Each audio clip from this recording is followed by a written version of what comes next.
அனைவருக்கும் வணக்கம். நான் உங்கள் ஆண்டோ. இன்றைக்கி நம்ம ஒரு சூப்பரான ஒரு டாப்பிக்கை பற்றி பேசுவோம். அதுக்கு முன்னாடி நம்ம சேனலை சப்ஸ்கிரைப் பண்ணாதவங்க தயவுசெய்து சப்ஸ்கிரைப் பண்ணுங்கள். நீங்கள் கொடுக்குற இந்த ஒரு ஆதரவு நம்ம சேனலில் இன்னும் பெரிய லெவலுக்கு கொண்டு போகும். ஓகே, நம்ம இன்றைக்கி என்ன டாபிக் பார்க்க போகிறோன்னா, நம்ம மனுஷங்க எல்லாருமே பயப்படுறது பார்த்திங்கன்னா ஒரே ஒரு விஷயத்துக்கு மட்டும்தான். எதுக்குன்னா சாவுக்கு, அதாவது மரணத்திற்கு. இந்த மரணம் அப்படின்ற ஒரு கான்செப்ட் மட்டும் இல்லைன்னு வச்சுங்களேன், இங்கே எதுவுமே இல்லை. நேரம் பார்க்கறது, ஜாதகம் பார்க்கறது, சொர்க்கம் நரகம், அது மாதிரி எந்த கான்செப்டுமே இங்கே இருக்காது. ஸோ மனுஷன் அதிகமாக பயப்படுறது பார்த்தோன்னா மரணத்துக்கு தான். அந்த மரணத்தை கூட கடவுளுன்ற கான்செப்டை வச்சு மாற்றிக்க முடியும் அப்படின்ட்டு நம்ம நினைக்கிறோம். கரெக்டு தான். ஆனால் நமக்கு எப்போ அந்த மரணன்றது வரும்ன்ட்டு யாருக்குமே தெரியாது. ஏன், அந்த ஜோசியக்காரங்களாக இருக்கட்டும், இன்னும் பெரிய பெரிய மதங்களை சேர்ந்த மத குருக்களாக இருக்கட்டும், இந்து மத குருக்கள், முஸ்லீம் மத குருக்கள், கிறிஸ்துவ மத குருக்கள், புத்த மத குருக்கள், சீக்கிய மத குருக்கள், யார் வேணால் இருக்கட்டும், யாராலையுமே வரப்போகிற மரணத்தை கெஸ் பண்ணவே முடியாது. அதாவது கெஸ் பண்ண முடியாதுன்னா, இந்த டேட்டில் நாம் சாக போகிறோம் அப்படின்றது யாராலையுமே சொல்ல முடியாது. சொல்லலாம், ஜோசியத்தின்படி நான் இந்த மாதம் அவங்க இறந்துருவாங்க அப்படி சொல்லாமே தவிர, எக்ஸாக்டாக இந்த டேட்டு, இந்த டைம், இந்த நொடி சொல்ல முடியாதுங்க. ஜோசியம் சொல்கிறவங்களாலும் சொல்ல முடியாது. அதனால தான் நம்ம லைஃப் இவ்வளோ சீக்ரெட்டாக இருக்குது. லைஃப் ரொம்ப ஒரு மாதிரி மிஸ்ட்ரியஸ். அது சொல்லப்போனால் பயங்கர மிஸ்ட்ரி. அது இப்போலாம் சயின்ஸ் மூலிமா பர்த்தை கூட கண்டுபிடிச்சிடுறோம். ஆனால் டெத்தை கண்டுபிடிக்கவே முடியாது.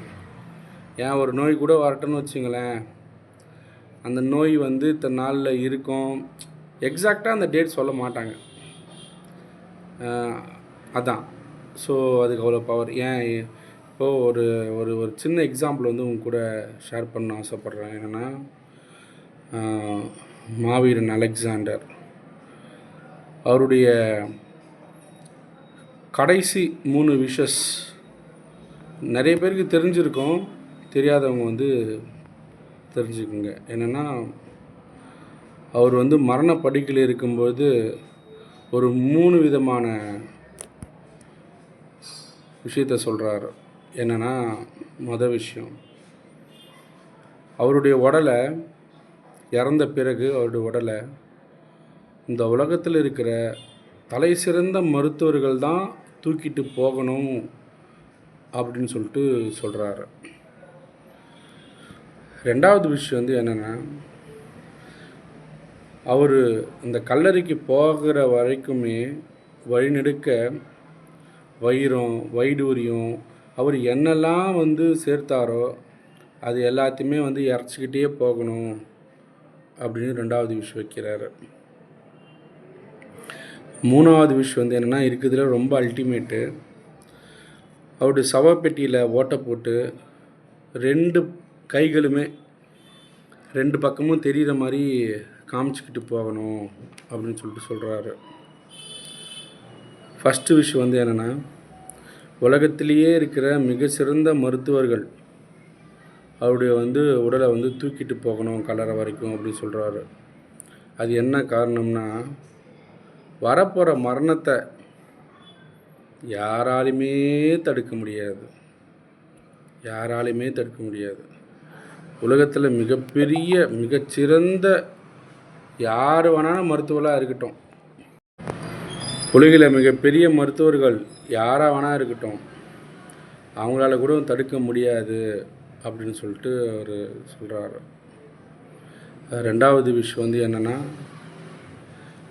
வழிநெடுக்க வந்து அவர் சம்பாரித்த பொருட்கள் எல்லாம் போட்டுக்கிட்டு போகணும்னு சொன்னது வந்து என்னென்னா, இவ்வளோ சம்பாரித்தான், உலகத்தையே பாதி பிடிச்சிட்டான், ஆனால் இருந்தாலுமே அவனுடைய கல்லறை வரைக்கும் தான் எல்லாம் வந்திருக்கு, அதுக்கு மேலே அவனால் எதுவும் எடுத்துகிட்டு போக முடியாது அப்படின்றத குறிக்கிறதுக்காக தான் அந்த ரெண்டாவது விஷ். இந்த மூணாவதாக ஆசைப்பட்டது என்னென்னா, சவப்பெட்டியில் வந்து ரெண்டு பக்கமும் ஓட்டப்பட்டு 2 கையுமே மக்களுக்கு தெரிகிற மாதிரி காட்டிகிட்டு போகணும் அப்படின்ட்டு. அதுக்கு என்ன அர்த்தம்னா, இவ்வளோ பெரிய அலெக்சாண்டர், மாவீரன் அலெக்சாண்டர், ஹிஸ்ட்ரியிலே மிகப்பெரிய ஆள், உலகத்தை பாதி பிடிச்சிட்டான். ஆனால் அந்த ஆளுமே வெறுங்கையாக வந்தான், வெறுங்கையாக போனான்.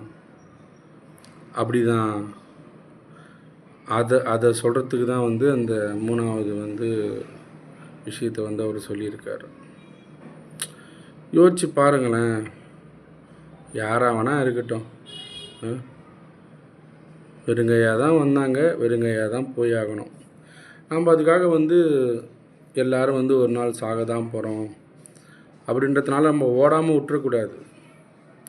ஆமாண்டா, நம்ம என்றைக்கு சாக போகிறோம் நமக்கே தெரியாது, நம்ம எதுக்கு ஓடிக்கிட்டு கொண்டுக்கிட்டு, அப்படி இல்லை. நம்ம டெத்து வரைக்கும் நம்ம ஓடிக்கிட்டே தான் இருக்கணும், ஓடிக்கிட்டே தான் இருக்கணும், எல்லாத்தையும் பண்ணிக்கிட்டே தான் இருக்கணும். இதுதான் ரியாலிட்டி. சொல்லப்போனால் அதான் வந்து ரியாலிட்டி, அதான் வந்து உண்மை.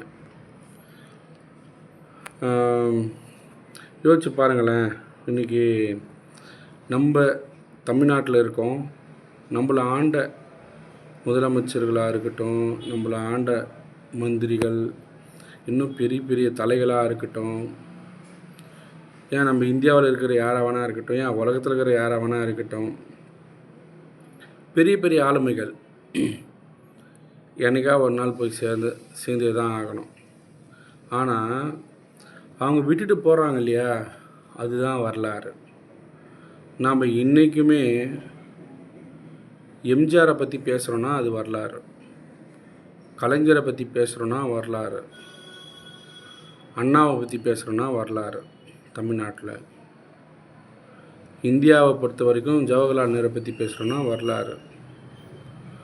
ஸோ மனிதர்களாக பிறந்த நம்ம அத்தனை பேருமே ஒரு நாள் வந்து இறக்க தான் போகிறோம். ஆனால் நம்ம அப்படியே வாழ்ந்து அப்படியே இறந்து போகிறோமா? அதிகபட்சமாக சொல்லுங்கள், நம்ம வீட்டுங்களில் எத்தனை தலைமுறை வரைக்கும் அவங்க பேர் உங்களுக்கு தெரியும்? உங்கள் அப்பா, அவங்க அப்பா, அவங்க அப்பா, அவங்க அப்பா, அதாவது உங்களுடைய அப்பா பேர், உங்களுடைய தாத்தாவுடைய பேர், தாத்தாவுடைய அப்பா பேர் வரைக்கும் தான் தெரியும். அதுக்கு மேலே யாருக்கும் தெரியாது. நம்ம என்ன தான் கஷ்டப்பட்டு தேடி இருந்தாலும் அவங்கள வரைக்கும் தான் கண்டுபிடிச்சிருக்க முடியும், அது மேலே போயிருக்க முடியாது. ஏன்னா இங்கே இன்ஃபர்மேஷன் கிடையாது. ஆனால் இதுவே வந்து ஒரு வரலாற்று ஆளுங்களை, அதாவது வரலாற்றில் மிகப்பெரிய இடத்த பிடிச்சவங்களுடைய பற்றி யோசிச்சு பாருங்களேன், அவங்களுடைய வரலாற்றை வந்து அவங்களுடைய வாழ்க்கையை பாருங்களேன், அவங்களுக்கு பின்னாடி இருக்கிற நிறைய தலைமுறைகளை வந்து நம்ம வந்து கண்டுபிடிக்க முடியும். ஸோ நாம் இந்த பூமியில் வந்து மனுஷனாக பிறந்துட்டோம், மனுஷனாக சாவ போகிறோம், கரெக்டு தான். ஆனால் நம்ம க்ரியேட் பண்ணுற வரலாறுன்னு ஒன்று இருக்குல்ல, அது கடைசி வரைக்கும் மாறவே மாறாது. இந்த யுகம் இல்லை, எந்த யுகத்திலுமே நம்ம க்ரியேட் பண்ணுற வரலாறு மாறவே மாறாது.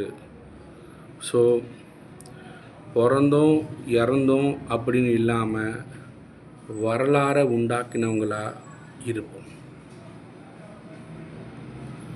See you guys.